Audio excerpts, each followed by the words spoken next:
జూపూడి గారు, మావిగన్ పైన Chandrababu and co yellow మీడియాతో సహా ఇంత ఆక్రోశం ఎందుకు? ఎందుకంటే మావిగన్ అని ప్రకటించగానే ముందుగా ట్రోలింగ్ చేశారు, అవహేళనతో మొదలైంది, ఇప్పుడు వాళ్ళకి ఆక్రోశం వచ్చేలా తయారైంది. ఎందుకు? ఈశ్వర్ గారు, మీకు సాక్షి ప్రేక్షకులకి, మిత్రులు మురళి గారికి, అనలిస్ట్ గారికి, అంటే మావిగన్ అనే జగన్మోహన్ రెడ్డి గారు తీసుకున్నటువంటి ఒక బ్యూటిఫుల్ మోడల్ ఏంటంటే, it is alternative model to Amaravati. అంటే it is not denying totally Amaravati, but ఒక ఐడియాని మీరు దీని గురించి ఎందుకు ఆలోచించకూడదు, అది కూడా ఏ టైంలో ఇచ్చారు? అక్కడ పార్లమెంట్లో చర్చ జరుగుతున్నప్పుడు ఏకగ్రీవంగా మీరు 5 గంటలు అసెంబ్లీ పెట్టుకుని జగన్మోహన్ రెడ్డి గారిని మాత్రమే తిట్టి ఒక రెజల్యూషన్ కరెక్ట్ మీరు అక్కడ పంపించారు.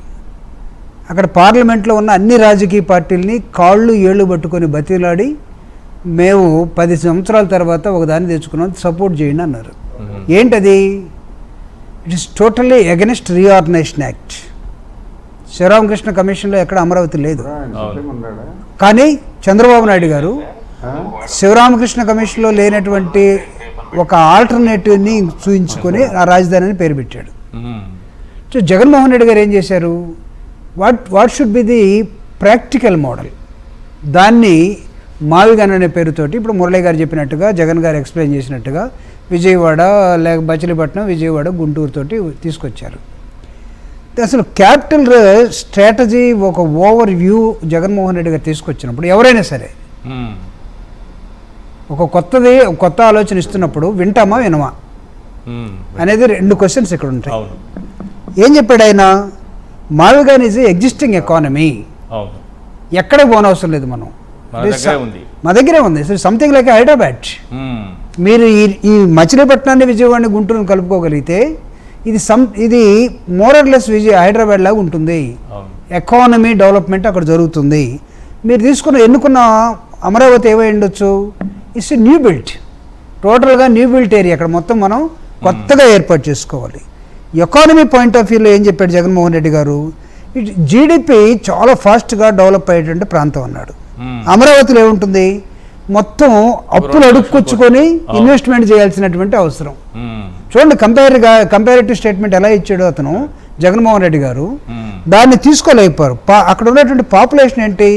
Totally urban populated area. Machilipatnam, Vijayawada, Guntur near about 62 లక్షల మంది జనం ఉన్నటువంటిది. అంటే హైదరాబాదు, సికింద్రాబాద్లో దాదాపు ఇప్పుడు 1 కోటి మంది అయింది. మామూలుగా దాదాపు ఒక 50 lakhs అబౌవ్ ఉంటే ట్విన్ సిటీస్ అన్నాం. సో ఈ మొత్తాన్ని కలుపుకుంటే నీకు 62 లక్షల మంది జనాభా అక్కడ ఉన్నారు. అమరావతిలో ఏముంది? టోటల్గా నీకు ఆ 24-29 గ్రామాలు తప్ప. వాళ్ళే చెప్పారు వాటిని. ఇది పంచాయతా, మున్సిపాలిటా, కార్పొరేషనా, లేకపోతే ఏంటి అనేది వాళ్ళే అన్నారు. కాదు బాబు, దీనికి ఆల్టర్నేటివ్ ఇక్కడ ఉంది. నువ్వు అక్కడ జనాలు పెట్టాలంటే ఏం చేయాలి? మైగ్రేషన్ జరగాలి. ఎన్ని సంవత్సరాలు జరుగుతుంది మైగ్రేషను? వీటితో పాటు ఇన్ఫ్రాస్ట్రక్చర్ ఏంటి? It's readily available infrastructure in మావిగన్.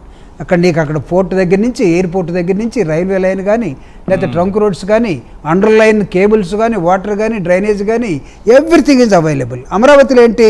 నువ్వు టోటల్ ఇన్కంప్లీట్. అక్కడ దాన్ని చేసుకోవాల్సిన అవసరం ఉంది.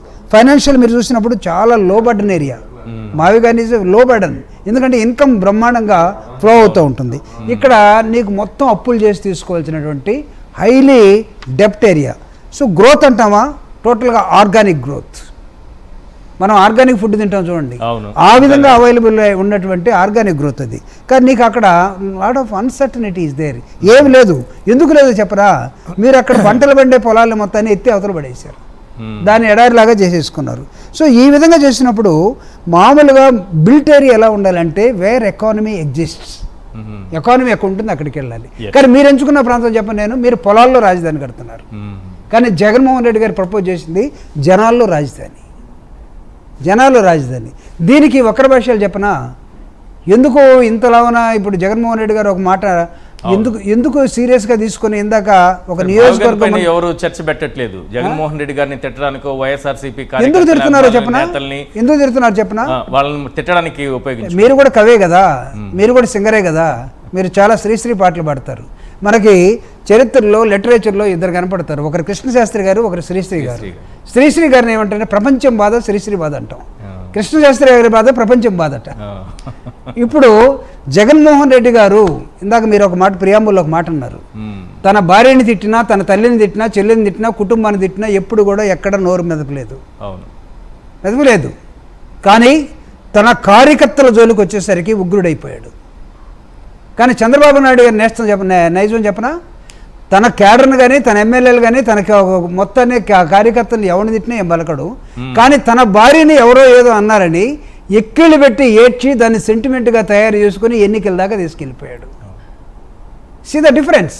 అవును, ఇప్పుడు రాధాకృష్ణ గారు ఈరోజు మీరు చేసినటువంటి నిరసన కార్యక్రమం గురించి ఈరోజు వార్త రాసుకుంటూ వైఎస్ఆర్సీపీ నేతలు, కార్యకర్తలు, మీరు ముఖ్యమైనటువంటి నేతలంతా బూతులు మాట్లాడారట. మరి అది తప్పు? వస్తాను, దానికి కూడా వస్తాను. అంటే జగన్మోహన్ రెడ్డి గారు తన కార్యకర్తల్ని ప్రొటెక్ట్ చేసుకోవటం కోసం, తన కార్యకర్తల్ని ఎవడైనా తన భార్యలను లేకపోతే వాళ్ళని అవహేళనగా రాధాకృష్ణ గారు మాట్లాడి జుగుప్సకరమైనటువంటి అంశం ఏదైతే ఉందో దాన్ని జగన్మోహన్ రెడ్డి గారు నా కార్యకర్తల మీద చేయబడితే నేను ఊరుకుంటానా, మాట అంటే ఊరుకుంటానా. కానీ చంద్రబాబు నాయుడు గారు ఏంటి, కార్యకర్తలు మా వాళ్ళని ఎవడేమన్నా పర్లేదు, నా భార్యను అన్నాడు కాబట్టి ఇక్కడ సీన్ క్రియేట్ చేసుకున్నాడు. జగన్మోహన్ రెడ్డి గారు ఈరోజు ధర్నాలు చేస్తుంటే చాలామంది వక్ర భాష్యాలు చెప్తా ఉన్నారు. ఎందుకు చేస్తున్నారని. ఏం చేయాలి, నిరసన ఎలా తెలియజేయాలి? ఈరోజు జగన్మోహన్ రెడ్డి గారు తన కార్యకర్తల భార్యల్ని వేరే విధంగా మాట్లాడినటువంటి మీరు కంపారిటివ్గా వాళ్ళు ఏం చేశారు, ఎప్పుడో వైఎస్ఆర్ కాంగ్రెస్ పార్టీ లోయర్ కార్యకర్తలు ఏదో మాట్లాడారు బూతులు, వాటిని తీసుకొని మీరు అనలేదా? ఏ రోజైనా రాధాకృష్ణకి ఏం అర్హత ఉంది? రాజకీయ నాయకులు వాళ్ళు మాట్లాడారు, వాళ్ళు అన్నారు కాబట్టి నేను అన్నాను. ఆయన రాసిన దాన్ని బట్టి అర్థమైంది ఏంటంటే ఆ రోజు వాళ్ళు మాట్లాడారు, అది తప్పు కానప్పుడు నేను రాసింది కూడా తప్పు కాదంట. అదే నేను అనేది. అంటే నువ్వు ఎక్కడికి స్టూప్ డౌన్ అవుతున్నావు అంటే, ఒక వైఎస్ఆర్ కాంగ్రెస్ పార్టీ కార్యకర్త తెలుసో తెలియకో ఒక బూత్ మాట్లాడితే, ఒక పత్రిక అధిపతిగా ఉండి నువ్వు రెండు రాష్ట్రాలని శాసించే దశలో ఉన్నావని చెప్పుకునే ఒక పత్రిక ఎడిటర్ ఆ కార్యకర్త వాడిన పదాన్ని నేను కూడా వాడతాను ఆయనకి ఎందుకు, ఆయన వార్తలు ఇవ్వాలి, విశ్లేషించాలి అని తన అభిప్రాయం చెప్పగలిగి అని తను సమర్థించుకోవటం ఏదైతే ఉందో, అంటే నువ్వు అధిపతికి నువ్వు అనర్హుడివి, లేకపోతే ఒక పత్రిక నడపడానికి నువ్వు అనర్హుడివి, నీ నోటి నిండా బూతులే వస్తాయి. నువ్వు చాలా మంది చెప్పినట్టుగా నువ్వు ఎక్కడి నుంచి వచ్చావో వాటన్నిటిని మర్చిపోయి కార్యకర్తలతో పోల్చుకుంటున్నావు. But what should be your duty నేను అడుగుతా ఉన్నాను. ఏమై ఉండాలి? ఈరోజు నేను ఇంకొక విషయం చెప్తున్నా. ఈనాడు ఉంది, ఈనాడులో ఇలాంటి బూతులు ఎప్పుడైనా వచ్చాయా? సాక్ష్యం ఉంది, సాక్ష్యంలోని బూతులు వచ్చాయా? నీకు ప్రభ ఉంది, క్రానికల్ ఉంది, లేకపోతే నీకు హిందూ ఉంది, ఇలాంటి బూతులు ఎక్కడైనా వచ్చాయా? అంటే ఒక రాజకీయ పార్టీ కార్యకర్తల్ని, ఎమ్మెల్యేలని వెన్నెముక లేనోళ్ళని వాళ్ళ భార్యల్ని చెల్లెళ్ళుగా, అక్క చెల్లెళ్ళుగా భావించి ఇంకొకళ్ళకి తార్పుడుగా చేస్తే అంత వెన్నెముక లేని ఎదవలని రాస్తున్నావే. అంటే నీకు వెన్నెముక ఉందా? నేను అడుగుతాను, నీకు బుర్రం దాసని అడుగుతాను నేను. అంటే ఒక పత్రిక నడిపేవాడికి కనీసం ఏ భాష వాడాలి, లేకపోతే ఎలాంటి పదాలు వాడుకోవాలి, ఏ విధంగా మనం విమర్శ చేస్తే అది ఏ విధంగా విమర్శ అయి ఉండాలి, ఇక్కడ ఏమైనా చూసారా? అంటే వైఎస్ఆర్ కాంగ్రెస్ పార్టీ ఒక పిలిపిచ్చేసరికి ఆ పిలుపుని తట్టుకోలేక మీ వాళ్ళు మాట్లాడలేదా? మా వాళ్ళు ఎవరు జగన్మోహన్ రెడ్డి గారు మాట్లాడారా? లేకపోతే ఎమ్మెల్యేలు మాట్లాడారా? మంత్రులు మాట్లాడారా? లేకపోతే వైఎస్ఆర్ కాంగ్రెస్ పార్టీలో ఉన్నటువంటి ఒక 10-15 మంది 1, 2, 3, 4 సీనియర్ లీడర్స్ ఎవరు మాట్లాడారా? అరే ఈ రోజు కూడా మాలాంటి వాళ్ళు మాట్లాడాలంటే పదం చాలా పర్ఫెక్ట్ గా ఉచ్చరించగలిగితేనే బయటికి రావాల్సిన అవసరం. చంద్రబాబు నాయుడు గారు, లోకేష్ గారు, పవన్ కళ్యాణ్ గారు వాళ్ళు మాట్లాడిన సమర్థించడం ఏంటి? హోంమంత్రి అనిత గారు మాట్లాడిన ఇట్స్ టోటల్లీ రాంగ్. నేను చెప్తున్నాను. అయితే అయి ఉండొచ్చు మీరు ఒక రాజకీయ పార్టీ, మీకు ఆయన నిర్దేశకుడు అయి ఉండొచ్చు, రాధాకృష్ణ గారు మీకు ఇన్పుట్స్ ఇవ్వ ఉండొచ్చు, మీ పార్టీ కోసం పనిచేసి ఉండొచ్చు, మీ పార్టీ కోసం ఒక కరపత్రం లాగా ఆంధ్రజ్యోతి వాడుకొని మీరు ఉండొచ్చు, లేకపోతే ఏబిఎన్ ఛానల్ మీకు ఒక టీవీ లాగా ఉండొచ్చు. అయినంత మాత్రాన పార్లమెంటరీ సిద్ధాంతాల్లో ఒక రాజకీయ పార్టీ నడిపే నాయకుడు పవన్ కళ్యాణ్ గారు ఏ విధంగా సమర్థిస్తాడండి ఈ మాటల్ని? అతనికి కామన్ సెన్స్ విక్టిమ్ సార్, ఆయన గురించే రాశారు. ఆ విధంగా వాళ్ళ పార్టీ కార్యకర్తలే, అభిమానులే ఏబిఎన్ డిఎస్ఎన్జి పైన, కారు పైన దాడి చేశారు. Totally pity. ఆయన అన్ననే సొంత ఆయన తిట్టిన బాలకృష్ణ గారు తిట్టినా ఆయన మాట్లాడలేదు, లేకపోతే వాళ్ళ అమ్మని ఇంతకుముందు వీళ్ళు మాట్లాడలేదు. ఎందుకో అదేదో అంటారు, తనికెళ్ళ భరణి గారు అంటారు చూడండి, నానెందుకో వెనకబడిపోయాడు. అది పాపం పవన్ ఎందుకో వెనక్కి పడిపోయారు. పాపం పవన్ కళ్యాణ్ ఎందుకు వెనకబడిపోయారు. సో వీటన్నిటిని దృష్టిలో పెట్టుకొని బాగుంది ఇది. వీటన్నిటిని దృష్టిలో పెట్టుకొని ఈశ్వర్ గారు రాస్తారేమో చూడండి, మీ పెన్ ఎలాగో కొంచెం స్ట్రాంగ్ గానే ఉంటుంది. అంటే ఇది నేను ఎందుకు చెప్తానంటే సార్, ఇప్పుడు జగన్మోహన్ రెడ్డి గారు డిఫరెన్స్ నేను నీకు ముందే చెప్పాను. Yes. తన కార్యకర్తల మీదకి వస్తే రైట్. ఓర్చుకునేది లేదు. ఇది జగన్మోహన్ రెడ్డి గారి స్టైల్. ఎస్ తనన్నా ఓర్చుకున్నాడు. మీరు ఇందాక గరళాన్ని మింగేసి కూర్చున్నాడని, అవును. కానీ ఈరోజు ఓపెన్ అవుతున్నాడు. ఎప్పుడు ఓపెన్ అయ్యాడు? తన కార్యకర్తల మీద, తన నాయకుల మీద, తన పార్టీ మీద. Correct. కానీ చంద్రబాబు నాయుడు గారు ఎప్పుడు ఓపెన్ అయ్యాడు? తన మీద, తన కుటుంబం మీద వస్తే. ఈరోజు లోకేష్ గారు మాట్లాడారు. లోకేష్ గారు మా అమ్మని ఈ విధంగా అన్నారనే ఒక ఆత్మగౌరవ నినాదాన్ని ఇచ్చాడే. ఈరోజు ఎంతమంది అమ్మల్ని ఈరోజు రాధాకృష్ణ గారు అన్నారు? అవును. ఎంతమంది ఎమ్మెల్యేలకి వాళ్ళ పిల్లలు లేరా? Yes. వాళ్ళ భార్యలకి వాళ్ళ పిల్లల్ని కనలేదా? వాళ్ళ అమ్మలు కారా? అక్క చెల్లెళ్ళు కారా? అంటే ఏంటి అంటే మీరు హోమ్ మినిస్టర్ అంటే వదిలేసేయండి, పాపం ఆ పిల్లకి ఏం తెలియదు. ఏది మాట్లాడమంటే అది మాట్లాడేసి వెళ్ళిపోతూ ఉంటుంది. అంతేగాని మనకేం అథారిటీ లేదు కదా.